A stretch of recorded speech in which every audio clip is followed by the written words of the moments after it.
everyone, it's Ian, the singing budgeter, and I'm so glad we have this time together.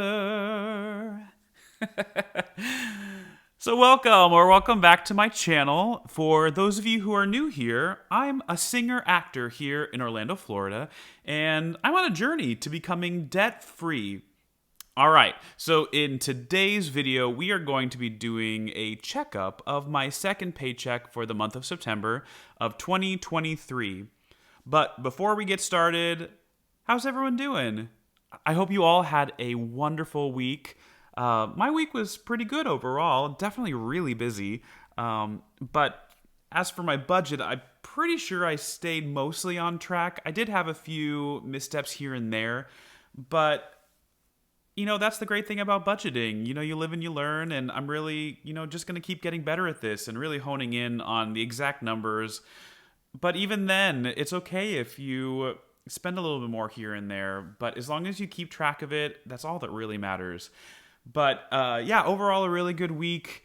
I do hope everything is going well in your neck of the woods, wherever you may be watching this video. Also, I was wondering, what kind of content would you like to see more of on this channel? I do paycheck budgeting and, checkups on my budget and some cash stuffing videos, but I was also looking into maybe doing some videos regarding the investments that I do, or what to do if your budget is thrown off due to unexpected things happening. Stuff like that. So if you're interested in that kind of content, or if you have some ideas for me, please write below in the comments, and I would love to hear from you. Anyway, that's enough of that. Let's get started. All right, so first we're going to look at my income, and we're going to start with my full-time job.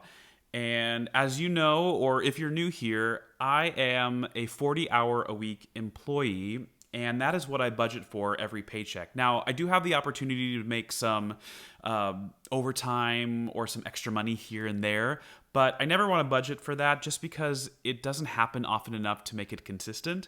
So I just stick with my 40-hour-a-week pay that I'm expected to get, and if I get anything extra, that's just icing on the cake.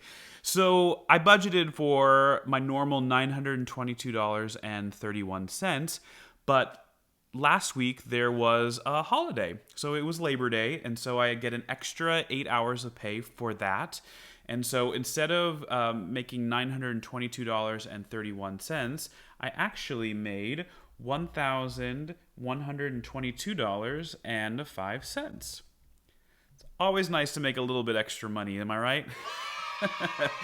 And then I already have listed from the paycheck budgeting video that you saw last that I have rollover from the previous week's paycheck.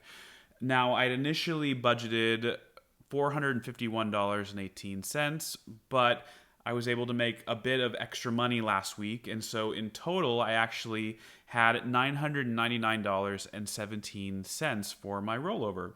So when you combine the two together, my income for this week was $2,121.22. All right, so then let's go down to my debts and expenses. So I have a mortgage and I have credit card debt. And my mortgage wasn't due this week, but my Bank of America credit card was. And so the amount that was due was $74, and it was due on the 17th, and I paid for it. So took care of my debt for the week. All right, now let's move on to bills. I only had 2 bills this week. I had Netflix and my Sirius XM subscription for my car. And those were due on the 15th and the 16th, and I paid both of those as well. All right, and then let's head on down to my cash envelopes. And here is where I said it was a little hit or miss. So let's head on over to my expense tracker and kind of see what I did this week. All right, anything that you see that is highlighted in blue is for this week. And so I have groceries, eating out, car, miscellaneous, and fun money. And I budgeted $100 for groceries, $100 for eating out, $50 for car, $50 for miscellaneous, and $50 for fun money. And if you watched my previous videos, you do know that I'm still testing out the right amounts for groceries and eating out. I do think that $100 per category is a little high, but I didn't really get a chance to test it all out last month because I got COVID and that kind of threw my budget out of whack. So I decided for this month to keep everything the same and just budget $100 a week for both categories. And then at the end of this month, if I feel the need to adjust things, I can do that. But for now, I'm just going to stick with $100 per category. And as you can see, I definitely spent a little bit more money in the eating out category than I normally do. I went out and listened to a band play at a local bar this week, which was really fun. I had a great time, but I ended up spending a lot more money than I had budgeted for. But it gives me the opportunity to kind of talk about my overall cash envelope system. Now, I have a certain amount of money that's budgeted in my cash envelope system, and that money isn't going to change, really. Unless I go way over budget, then I have to pull from other funds. So I have, $350 that I put towards my cash envelopes for the week. And I went over budget on my eating out, but I was able to supplement that with my groceries envelope and my miscellaneous envelope and my fun money envelope. So overall, I didn't actually end up going over my cash envelope budget that much. For eating out, I definitely ate out a little bit more this week than I normally do. But as I said, my schedule was a little bit more hectic, so I didn't have as much time to eat at home as I would have liked to. But it's all okay. As I said, you live and you learn, and this isn't going to be an every week kind of thing. Let's put in the numbers into my paycheck budget. All right, so for groceries, I ended up spending $97.29. Eating out was a little bit high. It was at $141.60. Car came in at $45.18. And then fun money and miscellaneous both came in at $50.